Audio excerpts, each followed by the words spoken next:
नमस्कार, मैं बबीता पंकज। आप देख रहे हैं राजसत्ता एक्सप्रेस और राजसत्ता एक्सप्रेस के पॉलिटिकल मैटर में आज बात करने जा रहे हैं उत्तर प्रदेश के उपचुनाव के बारे में। जैसे कि खबरें आ रही हैं, उत्तर प्रदेश के उपचुनाव में 13% जो है वो कम मतदान हुआ है और सपा और बीजेपी दोनों के लिए जो है ये चुनौती है कि अगर कम मतदान होता है तो इसमें भाजपा के लिए भी खतरा है और समाजवादी पार्टी के लिए भी खतरा है। आखिर ये 13% जो है वो वोट काफी महत्वपूर्ण था और उपचुनाव जहां पर कि भारतीय जनता पार्टी और समाजवादी पार्टी दोनों में सीधे तौर पर टक्कर थी, वहां पर अगर 13% मतदान जो है वो कम होता है तो ये कहीं ना कहीं जो है वो वोटर के मूड के ऊपर डिपेंड करता है कि वोटर का आखिर मूड क्या था और इतने कम जो है वो 13% जो है वो कम मतदान क्यों हुआ। तो ये सारी चीजें जो है वो आने वाले समय में एक रिसर्च का जो है वो विषय है पार्टियों के लिए कि पार्टी इन सारी चीजों के ऊपर जो है वो समीक्षा करे कि आखिर जो है वो जनता ने उसमें रुझान क्यों नहीं दिखाया और जनता ने जो है बढ़ चढ़कर मतदान में जो है वो हिस्सा क्यों नहीं लिया और आखिर इतनी जो है मतदान को लेके जनता के मन में जो है इतनी नीरसता जो है वो क्यों आती जा रही है और जनता को जो जो उत्साह होता था, जो उत्साह और त्योहार की तरह से जो मनाया जाता था जब चुनाव होता था, तो वो सारी चीजों में आखिर कमी कहाँ पर आ रही है। ये सारी चीजें जो है कहीं ना कहीं हर पार्टी को जो है इन सारी चीजों के लिए समीक्षा करने की जरूरत है, क्योंकि आप मुकाबले की बात करते हो, आप मतदान की बात करते हो, आप कंपटीशन की बात करते हो और आप जहां पर कहते हो कि ये सीट जो है वो भारतीय जनता पार्टी और समाजवादी पार्टी दोनों के लिए जो है वो आन का जो वो सवाल है। तो यानी कि इतनी इंपॉर्टेंट सीट जहां पर आन की बात कही जा रही है, एक दूसरे की प्रतिष्ठा दांव पे लगी हुई है, तो ऐसे में आखिर जनता उस क्षेत्र में जो है 13% जो है कम मतदान क्यों हुआ और आखिर जनता के मन में क्या है, ये सारी चीजें जो है वो हर जो भारतीय जनता पार्टी है उसको भी इन सारी चीजों की समीक्षा करानी चाहिए और समाजवादी पार्टी को भी ये सारी चीजें जो है इनकी समीक्षा करानी चाहिए। आखिर उनका वोटर जो है इतना उदासीन क्यों है और जबकि ये इलेक्शन जो था काफी महत्वपूर्ण था। तो उत्तर प्रदेश में 9 विधानसभा सीटों पर जो है हुए उपचुनाव में मतदान का प्रतिशत इस बार जो है 49.3% जो है वो बताया जा रहा है, जो 2022 में विधानसभा चुनावों के मुकाबले जो है 13% कम है और इन सीटों पर 2022 में जो था वो 62.14% जो है वो वोट पड़े थे और इस गिरते मतदान को जो है लेकर राजनीतिक दलों के बीच में आरोप प्रत्यारोप का सिलसिला जारी है। खासकर समाजवादी पार्टी ने बीजेपी और पुलिस प्रशासन पर वोटिंग में गड़बड़ी का जो है वो आरोप लगाया है और यहाँ तक कि अखिलेश यादव ने जो है वो चुनाव आयोग को भी चुनौती दी है और उन्होंने कहा है कि ये मामला जो है वो कोर्ट में लेके जाएंगे। जिस तरह की जो है चुनाव में धांधली का, गड़बड़ी का जो है उन्होंने आरोप लगाया है और उन्होंने तो बहुत बड़े बड़े बयान भी दिए जिसमें उन्होंने कहा कि भारतीय जनता पार्टी खोट से जीतना चाहती है, वोट से नहीं जीतना चाहती है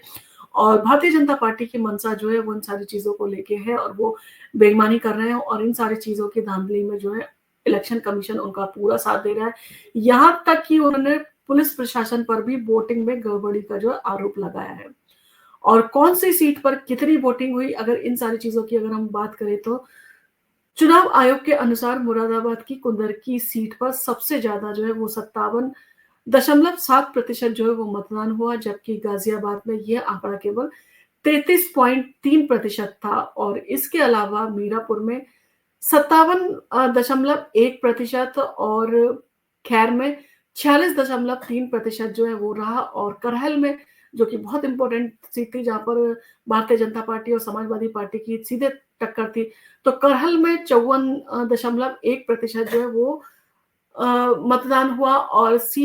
सीसा मऊ में जो है वो 49.1% मतदान हुआ और इसमें से किसी भी सीट पर जो है 60% से ज्यादा मतदान नहीं हुआ, जो कि पहले के चुनाव की तुलना में जो बहुत कम था और पहले जो चुनाव हुआ था उसमें काफी अच्छा प्रतिशत था और जनता ने जो काफी बढ़ चढ़ कर जो है उसमें हिस्सा भी लिया था और 2022 के मुकाबले इस बार जो है वो अगर हम बात करें कि क्या क्या बदल गया है, तो अगर हम 2022 के विधानसभा चुनाव के मतदान प्रतिशत को देखें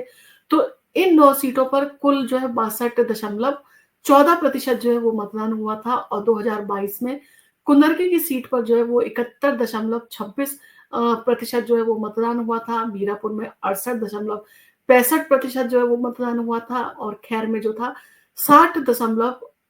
80% जो है वो मतदान हुआ था और करहल में जो है वो 67 दशमलव जो है वो 11% मतदान हुआ था और सीसामऊ में जो है 56.85% जो है मतदान हुआ था और इस बार इन आंकड़ों में जो है काफी कमी जो है साफ तौर पर आपको जो आप इन सारी चीजों में देख सकते हैं और इन सारी चीजों का जो है खामियाजा पार्टियों को ही भुगतना पड़ेगा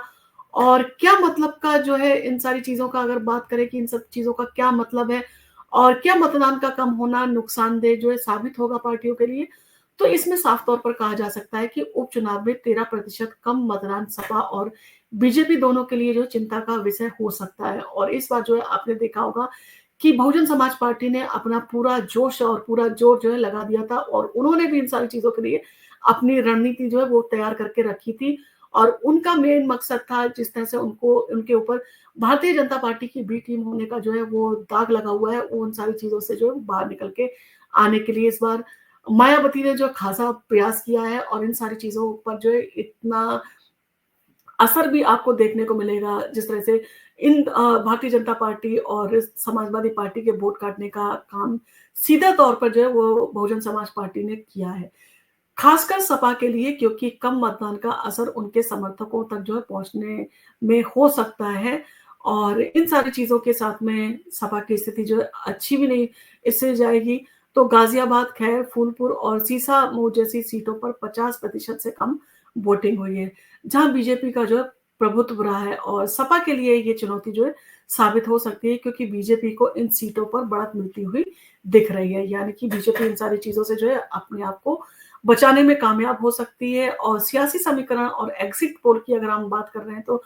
एग्जिट पोल में जो है अनुमान लगाया गया है कि इस बार बीजेपी गठबंधन को जो है 6 सीटों पर जो है जीत मिल सकती है और जबकि समाजवादी पार्टी को केवल 3 सीटों पर ही जो है सफलता मिलने की संभावना जताई जा रही है और 2022 में समाजवादी पार्टी ने जो है 4 सीटें जीती थी लेकिन इस बार के मतदान में बीजेपी को जो है ज्यादा जो है फायदा उनसे मिलता हुआ साफ तौर पर दिख रहा है और स्थिति सपा के लिए जो है मुश्किलें खड़ी कर सकती है और इन सारी चीजों में जबकि आपने देखा लोकसभा इलेक्शन में समाजवादी पार्टी को अच्छी सीटें आई थी तो समाजवादी पार्टी को ये उम्मीद थी कि यहाँ पर जो है उनको अच्छी सफलता मिलेगी सियासी हिसाब किताब अगर हम करें तो यूपी की इन सीटों पर सियासी मिजाज जो है अभी भी काफी जटिल है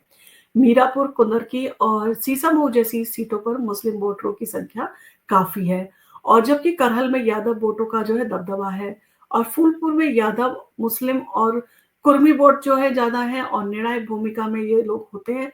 तो इसी तरह से गाजियाबाद और खैर जैसी सीटों पर ब्राह्मण वैश्य और दलित जाट वोटों का जो है असर साफ तौर पर दिखाई देता है तो इन सब समीकरणों को ध्यान में रखते हुए चुनाव परिणामों का जो है वो अनुमान लगाना मुश्किल हो रहा है कि इस समय कौन पार्टी जीतेगी किसकी स्थिति जो है अच्छी इन सारी चीजों में बताई जा रही है और क्या प्रशासन की सख्ती में जो है कम मतदान को बढ़ावा दिया है ये साफ तौर पर क्या है कि प्रशासन जो है उसने बहुत सख्ती दिखाई थी और इस बार जिस तरह का जो वो अखिलेश यादव ने भी जो साफ तौर पर आरोप लगाया कि पुलिस ने जो है सारी चीजों में गड़बड़ी की है और कम मतदान को लेकर एक बड़ी वजह प्रशासन की सख्ती और पुलिस के रवैया को भी माना जा रहा है कई इलाकों में पुलिस वोटरों को जो है वो मतदान कई इलाकों में मुस्लिम वोटरों का जो कम मतदान पुलिस के कारण हुआ है और इसके पीछे प्रशासन की नाकेबंदी और सख्ती को जो है वो जिम्मेदार ठहराया जा रहा है और विपक्षी दलों का आरोप है कि उनके वोटरों को मतदान करने से रोका गया जबकि सत्ताधारी पार्टी बीजेपी ने जो है इस मुद्दे पर चुप्पी साधी हुई है अभी उनका कोई भी जो इन सारी चीजों को लेके जवाब नहीं आया है अब इसके नतीजे क्या कहेंगे या नतीजे क्या रहेंगे ये सारी चीजें तो जब मतगणना होगी तभी जो है स्थिति स्पष्ट हो पाएगी क्योंकि अभी तो जो कंफ्यूजन की स्थिति काफी बनी हुई है और अब सभी की निगाहें उपचुनावों के नतीजों पर हैं और मतदान में कमी और सियासी समीकरण के चलते चुनावी मुकाबला जो है काफी दिलचस्प होने वाला है और चुनावी नतीजों से जो ये साफ होगा कि कम मतदान का असर किस पार्टी के पक्ष में मिला है और किस पार्टी के पक्ष में जो है रहा है और इन सारी चीजों के साथ साथ इस बार जो है वो बहुजन समाज पार्टी ने भी जो है वो सक्रिय भूमिका जो है निभाई इन सारी चीजों में तो कहीं ना कहीं वोट काटने में जो है वो भारतीय जनता पार्टी के और समाजवादी पार्टी के बहुजन समाज पार्टी भी जो है साफ तौर पर जो है मुकाबले में खड़ी ही दिखाई दी है। अब देखना होगा कि बहुजन समाज पार्टी जिसको लोकसभा चुनाव में एक भी सीट उत्तर प्रदेश से नहीं मिली थी, क्या यहाँ पर वो अपनी रणनीति के तहत कुछ सीटें हासिल करने में कामयाब हो पाएगी? क्या उसका दलित वोट बैंक जो है उसके पास में वापस आएगा? क्योंकि अगर समाजवादी पार्टी के रहते अगर बहुजन समाज पार्टी को वोट नहीं मिलता है या बहुजन समाज पार्टी की सीट यहाँ पर कोई भी नहीं निकल के आती है, तो ये जो है 2027 के विधानसभा चुनाव के लिए बहुजन समाज पार्टी के लिए एक बड़ी चुनौती जो है बनेगा और बहुजन समाज पार्टी एक तरह से देखा जाए बिखरने की कगार पे है, यानी कि पार्टी का अस्तित्व जो है वो भी समाप्त हो सकता है क्योंकि जो उनका वोट बैंक है, उन सारी चीज़ों को दलित वोट बैंक के दम पर जो है वो बहुजन समाज पार्टी जो है अपना दावे जो है वो पेश करती रही है। अब इन सारी चीज़ों में क्या दलित वर्ग आपको लगता है कि कांग्रेस, भारतीय जनता पार्टी या समाजवादी पार्टी में जो है वो बँट गया है और अब वो जो है वो समाजवादी पार्टी के चलते बहुजन समाज पार्टी में उसका वापस आना मुश्किल है। इन सारी चीज़ों को लेके, इन सारे समीकरणों को लेके आपका क्या कहना है? आप हमें कमेंट करके इन सारी चीज़ों के ऊपर जो है बता सकते हैं। आपको अगर हमारा वीडियो पसंद आया तो आप इसको लाइक कीजिए।